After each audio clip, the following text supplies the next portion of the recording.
मित्रों, बातें तो बहुत हैं, लेकिन नौजवानों के बीच में जब जाता हूं तो कुछ कुछ होता है।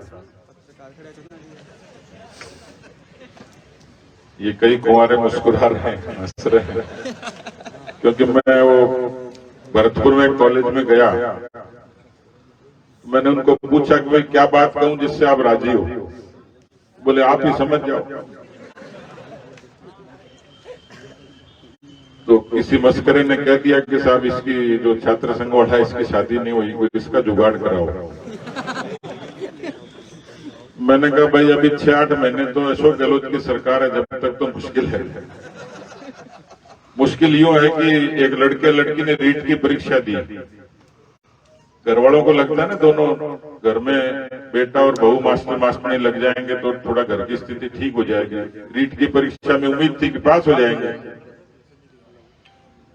अब एक दिन पता लगा कि रीट का पेपर लीक हो गया, रीट कैंसिल हो गई। तो लड़के ने लड़की को फोन किया कि भाई शादी का क्या इरादा है। उसने कहा शादी कैंसिल। बोले क्यों?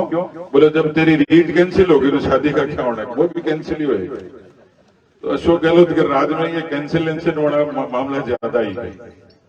लेकिन जो सरकार किसानों से वादा खिलाफी करती हो, जो सरकार नौजवानों से ठगी करती हो, जिस सरकार में 17 बलात्कार रोज होते हो, 7 हत्याएं रोज होती हो, अपराध और भ्रष्टाचार की सीमा ये कि हर साल 600 मुकदमे एंटी करप्शन दर्ज करता है। इतनी लंबी फहरिस्त के बाद मैं यदि किसी नौजवानों के कॉलेज में खड़ा होता हूं और मैं आप लोगों को यदि उस सत्यता से वाकिफ नहीं कराता हूं तो मैं अपनी भूमिका के साथ अन्याय करता हूं।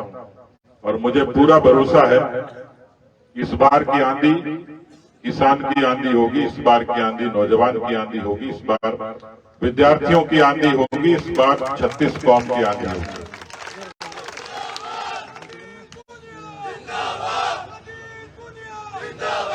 क्योंकि मैं जो कह रहा हूं उसमें सत्यता है। मैं कोई ये कॉलेज का मंच है, मैं वैसी ही बात करने वाला था, लेकिन ये राजनीति का मंच नहीं है। पर क्योंकि मैं छात्र संघ के उद्घाटन में खड़ा हूं और मैं भाई दिनेश देवंदा को और इनकी पूरी टीम को और इनके पूरे हमारे उपाध्यक्ष महासचिव और इसकी पूरी टीम को बधाई देता हूं कि उन्होंने अखिल भारतीय विद्यार्थी परिषद जैसे अंतर्राष्ट्रीय संगठन, क्योंकि ये ऐसा संगठन है कि जिससे पूरे देश में सेवा का, संस्कार का, समर्पण का, संघर्ष का एक अनूठा अभिनव आंदोलन खड़ा किया देश में, और ऐसी छात्र शक्ति को संगठित करके देश के बदलाव के लिए काम किया।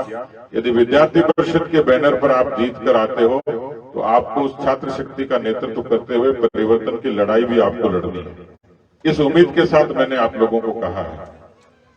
मित्रों, ये क्योंकि छात्र संघ का कार्यक्रम है और इसलिए भारत के बारे में कहा जाता है, पहले तो कहते थे दुनिया की सबसे बड़ा लोकतंत्र है। लोकतंत्र दुनिया का सबसे बड़ा है, लेकिन ये धारणा इससे पीछे की भी है। यूं कहें तो भारत लोकतंत्र की जननी है। जहां लोकतंत्र पैदा हुआ वो भारत है।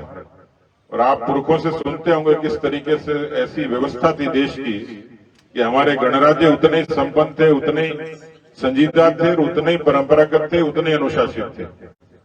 पेड़ के नीचे बैठ के, बड़ और पीपल के नीचे बैठ के गांव के बड़े बुजुर्ग फैसला कर देते थे। किसी थाने कचहरी की जरूरत नहीं होती थी, अदालत तक मामला नहीं जाता था। आपस में सद्भाव भी था, भाईचारा था, गांव भी स्वावलंबी थे, आत्मनिर्भर भी थे। लेकिन कालांतर में व्यवस्थाएं बदली और जैसा जिक्र किया भाई होशियार जी ने कि मुगलों का, अंग्रेजों का आक्रमण हुआ। देश की सबसे बड़ी पीड़ा थी था, और यही कारण था कि आज स्वामी जी उसी रूप में पूरी दुनिया में पूजे जाते हैं। स्वामी जी को जिससे उम्मीद थी, उनका साहित्य पढ़ोगे, उनके बारे में जानोगे तो स्वामी जी यही कहते थे कि एटम बम से भी ज्यादा किसी में ताकत है, शक्ति है। उस शक्ति का नाम नौजवान शक्ति है, उस शक्ति का नाम छात्र शक्ति है, और छात्र शक्ति ये देश की शक्ति है, राष्ट्र शक्ति है।